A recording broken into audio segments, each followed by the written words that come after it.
Okay, guys, welcome to the Incredible Hulk podcast. And today we're talking about the season 3, episode 20 story called Deathmask. And it stars, of course, Bill Bixby and Lou Ferrigno and Jack Colvin as Mr. McGee. Guest starring Gerald McRaney, who's, of course, appeared in several Hulk stories before. He's playing Chief Frank Rhodes in this. You've also got Melendi Britt as Joan and Marla Pennington as Miriam. It was written by Nicholas Correa and directed by John McPherson. And I'm joined by my friend here, Graham. How are you doing there, Graham? Yeah, Frank, good to be back, mate. How are you? I'm fine, thanks, mate. Thank you. Yeah. So it starts off with this sort of like small town America, you know. Yep. Very, very close-knit community. And it's revealed that there has been what they call Deathmask killer deaths going on at this college campus. Yep. Or in and around it anyway. And the 5th victim has just been claimed by this killer. So this has been apparently going on for about 5 months. Some time, these incidents. And they still haven't found the killer. I believe when the episode opened, this was the 5th killing of the 5-month killing spree. So. That's right, yeah. So maybe he does one a month. Yeah. There you go. Yeah, like a full moon. Yeah. Up to that point, he does one a month. He does it a bit quicker after David goes on the scene, but yeah. Yeah. You know, you see, he's there's no stopping him then. But yeah, so good little cast, and we see that David is working as a librarian in this one. Mm-hmm. In the university, yep. Yeah, and there's a young lady who seems to have the hots for him a bit. Well, can I just interject? What was it with Bill Bixby and all these kids that, cracking on him at the time? It's a bit of a magnet, what the hell? You know, all right, for the 70s and 80s, I didn't say he was a good-looking fella, but, you're like, come on, what? Yeah, yeah. He's got that, he must have that animal magnetism or something. Maybe it's just that mop of hair that's kind of half a mullet, but no, yeah. He's rocking something, mate. Obviously, yeah, they love him. Yeah, that was before Viagra. Yeah. So so he's working there, and this young lady, Miriam, is sort of like got a bit of a shine. Yeah, got a bit of a shine on him. Yeah, and but he says, "Oh, I'm sorry, I can't." She wants to go out with him, and he says, "I'm sorry, but I've got a date with Joan." This woman. Dating your teacher, basically. Yeah, so she looks really, taken back by that. Her nose is out of joint a bit. And and it's shown that one of the women seeing David is holding a self-defense classes. Yep. This is Joan. Yeah. That's right. Yeah. For the to sort of protect the girls on the campus and that, and now we find out Chief Rhodes, Frank Rhodes, played by Gerald McRaney, is trying to say to her that I don't think this is really detrimental, really. These kind of people, these kind of killers, would the victim have survived had they not struggled, and fought back, kind of thing. That's the one thing I found interesting on the way through this episode. It was almost as if people were psychoanalyzing each other. It was a case of they're trying to get in each other's heads, and they were trying to gear up pros and cons to various situations. Now, obviously, what you find out later, obviously, with Frank and AKA Rhodes, why he's asking that question by the time you get to the end of the episode. But obviously Joan didn't know that at the time. No, not at all. And it turns out, some of the, as usual, when David, whenever he's rolls up in town, like stranger from outside, and something's happening there, he's always met with suspicion pretty much from the offset, And the jocks weren't too happy. They weren't. No. So the kids are revolting, as they say. No, our kids are revolting. We should point that out. But no, obviously not. No, but But once we're introduced to Joan, it cuts to a scene in the library where David's going about his day job, and the heavy hitters, the handed mob of the kids on campus show up, and what goes after about to lunch him. That's right. Until Frank shows up. So he intervenes. But he says to David, like, I think, it might be a good idea if you come in for, just to clear the air and clear your name, come in for questioning. And David said, quickly has to think on his feet and says, could I do it tomorrow? Could I come and see you tomorrow? The best laid plans, yeah. And he says, well, yeah, okay, of course you can. It sounded, a little bit, a bit casual, I thought. And so David's thinking, I'm going to plot my escape, at that point. Which is what indeed he's trying to do. And then? But that doesn't go particularly well. He's walking back with that girl, that girl we saw earlier, Miriam, who likes him. Yep. And he's saying goodbye to her. He wants to just get away. Hands her a wee note for Joan. Yeah, he says, just, give this to her, please, and all that. And so as he's heading off, she gets in a car, starts it up, and lo and behold, the masked killer is behind her, and he jumps her, and he's trying and the worst balaclava ever on TV, I might add. It was a bit. Anybody with a keen eye will know right away. All right, this is a spoiler. This is a review podcast, guys. It's Frank underneath the mask. You don't need to be Albert Einstein to bloody figure it out. The eyeballs give it away, and this is my main bugbear with this episode. Yeah. I was watching The Incredible Hulk, not a frickin' episode of Columbo, where you find out who the killer is at the start, and you've got to go away a good old raincoat man to see how he solves the crime. That's it. No, I didn't want to know that. But unfortunately, this was a part of the show's time, and I'm assuming budget constraints were starting to kick in. Hence why you only had the Lou for like 2 scenes. It was 2 Hulkouts per episode by this point, wasn't it? Yeah, there was, yeah. Yeah. So, yeah. So anyway, Lou Ferrigno shows up just to basically, bring down a wee bit of scaffold, and it's a cheap episode. So that's right. So this first Hulk out is a good one, because he's the first one's fine. Yeah. Rushes back to the car as she's like she's putting her foot to the floor and like trying to steer this thing while it's careering around everywhere with this guy behind her attacking her, and David jumps on the hangs on the window outside at the door. Rhodes, the guy, the killer. Rhodes is a killer. Frank's a cop. Yeah. Spoiler alert, yeah. Is trying to get him off the car, and so he gives him a couple of punches and that, and he rolls off. Changes just as the car flips on its side, and he's still chasing after the poor girl. But the Hulk obviously just intervenes in time. Yeah.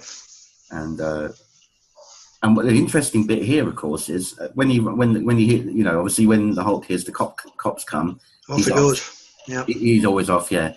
But the girl, because she's a bit obviously hysterical after this ordeal, starts implicates David. Yeah. Starts uttering David's name. Yeah. So immediately, David is public enemy number 1. And he's hauled into the cop house. Yeah. He is at the old courthouse thing. Yeah. And that's when all the drama starts, really. That's when all the psychological stuff starts, Graham, really, from that point on. Which I did enjoy in this episode. Yeah. Never mind the angry lynch mob outside, which is a nice wee side bit to this. But you've got the corrupt mayor. Well, no corrupt, but he's just wanting his pound of flesh, basically. You've got Frankie at this point.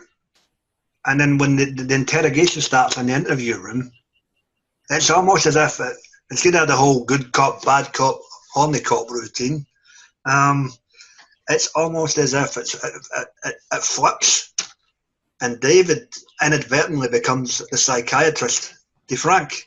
Yes. And he doesn't utter a word. Yeah, that's an interesting switch, isn't it? In that part, yeah. But he starts revealing. You start seeing, you start seeing Rhodes crumble under the pressure. That was the interesting thing. Yeah. That was the interesting thing, because he wasn't the one being interrogated, and he just crumbled, and you're like, oh, he's got problems. And of course, through the dialogue, you find out what their problems are and why it's specifically targeting blonde women. Yeah, I mean that's a pretty disturbing story. He says about for 1980, you're damn right. I mean, come on, folks, no a blonde women are whores and hookers, you know. I mean, no, it's all very cliched stuff, but. But the fact he talks about his father, that's quite a disturbing story when you think about it, that he was a young boy. Hell, no blonde women are technically no blonde women are technically blonde. No. You know? Yeah. But it's, like his dad was having, like, affairs behind his wife's back. Yep. Taking the boy out with him, which is really... Yeah, you sit in the kitchen and listen to me, yeah, okay, yeah. And while he's doing the deed, the boy's, in the other room or something, or down the hall. It's just, that's strong stuff, Daddy made me do it. Daddy issues, I think, is a good term, perhaps. Yeah. Bloody hell, man. But that was pretty heavy for its time, for... 1980, was that, yeah. It really was. So all these kind of things are coming out, like his character's coming out more, and it's... David's learning a lot more about it, and obviously getting very unsettled in there. The more he's telling, He also tried to record it on the cassette. Yeah, that's right. Yeah, he switches the mic, doesn't he? Mm-hmm. He turns the mic towards him, really subtly, towards Frank, so he can pick his voice up. But unfortunately, eventually, Frank susses it out and destroys the tape. Yeah. In the tantrum, Yeah. Well, that's the thing. I mean, at least I'd say over 30% of this episode takes place in that interrogation office. Yeah, an awful lot of it does. Yeah. Yeah. It's just two guys and a table, two chairs. So well done on their part. It was. It really was. Acted brilliantly by Bill and Gerald there, I thought. Mm-hmm. But meantime, of course, outside, the mob is getting very angry. They're getting restless. You've got Jim Bob and JR, or whatever his name was. I think it was the father of one of the kids that was killed. That's right. One of the girls, yeah, that's right. And at this point, even the younger lot, the jocks, are trying to say, whoa, hang on, slow down, you can't do that. They're becoming the reasonable ones. And the old duffers are becoming the angry, seething mob. And you're going, there's another switch turnabout being fair play. Never mind. That was a clever one as well, yeah. They're saying, you can't just go in there and take him. Why not? Yeah. Why can't we? Yeah. And plus, boys in saddles, Yeah. And also you get McGee's on the scene as well. He's snooping around there as well. Yes, Jack McGee and his customary cameo is showing up at the most stupidest of times, and And they end up rushing him and one of the security guards of the court. Yeah. They put a plan into action for when night falls to just storm the courthouse, basically. By this point, Frank has totally became Rhodes and went batshit crazy, and he's basically intimated to David. He's off to polish off Joan. Yeah, he says, I got to speak to her, and because if it hadn't been for her doing, whatever, these things wouldn't have happened or something. He's blaming it on French her. classes, I think. Yeah, but he also knew, way before. If you look back earlier on in the episode, Graham, when he first met David. Yeah. He was already quietly seething. You could tell over the fact that she was seeing David. He didn't like that. Which is ironic, considering the guy hates blondes. Yeah. So what's so special about Joan if he hates blondes? I don't know. That was the only thing that wasn't really answered, Yeah. Yeah, it was. Yeah. So definitely, it was clear that he was not impressed about having David around there. And I think that's why he kind of homed in on him from the beginning anyway. I think he would have taken him in. Fair point. Yeah. I think that was, he planned that, all along to get him there and frame him, just to get his own back on that, I think, as well. Because he was quietly jealous. Yep. So, he handcuffs David. David, obviously, now he just, handcuffed. He's trapped. He's off to get John. The angry mob stormed the courthouse, barge into his holding room. Yeah.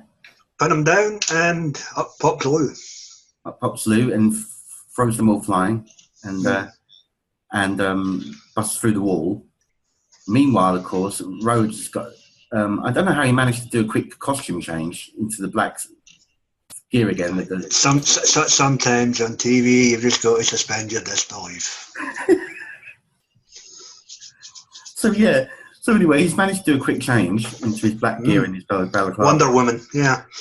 Yeah, the Black Panther, whatever you want to call him. The black hood, the hooded claw, whatever it is. The hooded claw, yeah.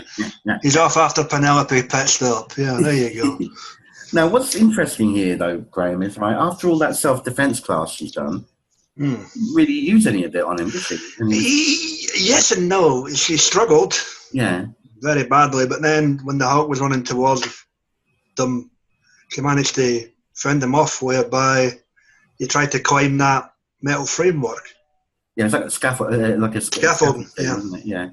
And the Hulk sort of knocks him off it. And now, although it's not, not quite a confession, but he kind of breaks down in front of Joan and says, he's unmasked and basically. I believe at this point he's back being Frank and not so much Rhodes. Yeah. And he's just basically he's done. There's a entity inside him that must be basically killed or something. And yeah. So at that time period, I think you're going somewhere where he's going to get killed, son. Don't worry. Yeah, he says there's something it's inside me, Joan. It's and he starts crying, I think, and so I'll tell you what I did like though in the initial conversation back in the courthouse was the conversation they were having about having two sides to every coin, the Judas thing, the Roman god, which looks like it's kind of a Harvey Two-Face. Oh yes, yeah type thing. So obviously with regards to Harvey Two-Face, it's Harvey Dent and Two-Face. With regards to Frank, it's Frank and Rhodes, and obviously with regards to David, it's him and the Hulk. So, yeah. Yeah, because there was a bit. I think he had I think you remember when he had that when they showed him in the dark room thing, the photographic room, or when he was watching the television, he was watching Joan on the TV. And they hadn't quite revealed who it was yet, even though it was pretty obvious. You see him have a flashback of the Hulk face. And it's almost as if he's kind of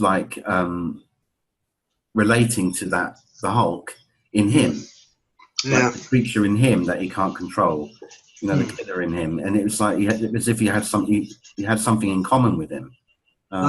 That's true, and we should add that the angry mob scene in the courtroom when he busts through as the Hulk, everybody runs off. Who shows up late to the party again? Big Miggy. Oh my God, it's him, and then that's the last see him. Sorry, Jack, you're late again. Yeah. Just missed him as usual. Yeah, he's not lucky like that, is he? Really? How much did he get paid to do this for nearly 5 bloody seasons? What the hell? What do you get for? Obviously he must have been on a lower. I don't know what the contract would have been if he was only on. He must have been obliged to go and do other stuff. It was basically cameos, missed episodes, He was mostly, yeah. Every now and again he had a pretty chunky bit in it. But yeah, this one just a couple of minutes, if that, really, I suppose. Total screen time? 5 minutes if he's lucky. Yeah. If that, yeah. He was in it earlier on in the day, I think, when they were had the press around the court. Yep. And then he was obviously back for those couple of night scenes, and that was it, really, I think. And but he said something like, "It was him in here," Yep. That was the man we wanted. See you next episode, Jack. Yeah. Yeah. So never mind, Jack. You lost out there again, mate. He's wrong place, wrong time. Well, you got Jack shit. Yeah. Right place, but the wrong timing. That's what I should say. There you go. Yeah. So Frank is carted out the next day in front of the cameras. And Joan's there, isn't she? And he sort of just turns back and gives her a look. Yeah, it's Joan and Miriam. I think, yeah.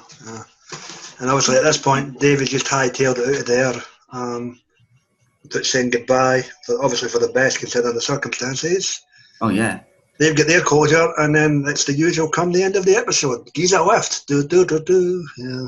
Did Miriam hand that note to? No, she didn't, which was strange. Maybe she lost it. I was trying to recall whether she did at that point when she was talking with her. I never saw it, that, unless I missed that. Yeah. I don't think she did. Yeah, I think you're right. I don't think she did. Which is kind of odd. Yeah. That's kind of strange. Again, unless she lost it in the struggle with the car. That's possible. That's possible, I suppose. Yeah. So, I mean, it's gritty, it's dark, it's psychological, but realistically, when it comes to a story, there's not much to this, because a good chunk of it takes place in this one room with two actors. So maybe just a two-hander, yeah. Yeah. But it's interesting, nonetheless, those scenes, because it does get into the mindset. It's just that more psychological stuff going on. All I can say is Gerald McRaney was in 4 Hulk stories. Yep. So he was kind of like quite a big regular. This was probably his best role out of the 4. I'll take your word on that. I can't remember the other 3. Yeah. It was more of it. It was his most, it was his biggest supporting. Okay, yeah. But this one, he was taking the lead, guest star. Yep. Okay. So this one was, I think, the best for that reason of his roles. I agree with that. Yep. And he'd probably agree himself, I should think. But so it was an interesting story to go down that kind of route, Graham. For a family show. Well, since CBS, this show was originally broadcast on. Yeah, I think so. Yeah. That's they get a bit more leeway. It's not at ABC. They're not in by Disney or anything. So that's probably how they could tackle slightly darker tone stories. And some episodes, if they had like stronger material in them, would tend to go out a bit later anyway. I mean, I'd say the majority of these were broadcast between maybe 7 and 8. Maybe the odd one hot 9. This one probably went out. I imagine because of the subject matter in this one, it probably went out later. Because it is pretty strong. We're talking about maybe 8:30 to 9:30 territory, something like that. Yeah. So fascinating, mate. Props really to all of them, but particularly the 2 leads, Bill and Joel McRaney. Oh yeah, did a fine job of conveying that kind of that tension in those, particularly in the scenes where it's just the 2 of them. Very analytical. Yep. Yeah, absolutely. And so that is and ever shall be Deathmask. Yeah, simple, eh? It was very simple. The father was a man-hooer, but there you go. Yeah, the father was that's right. He was playing the field quite drastically, and unfortunately that became like the cliche. Well, not the old like father like son thing. So in fact, I want to thank you, Graham, very much for joining me on this one, mate. No problem, mate. Always a pleasure when I'm available. Lovely stuff. And also we will be back with another Hulk podcast very soon. And so I hope you will stay tuned then for that. Until then, guys. Stay green, don't be mean. And whatever you do, don't Hulk out.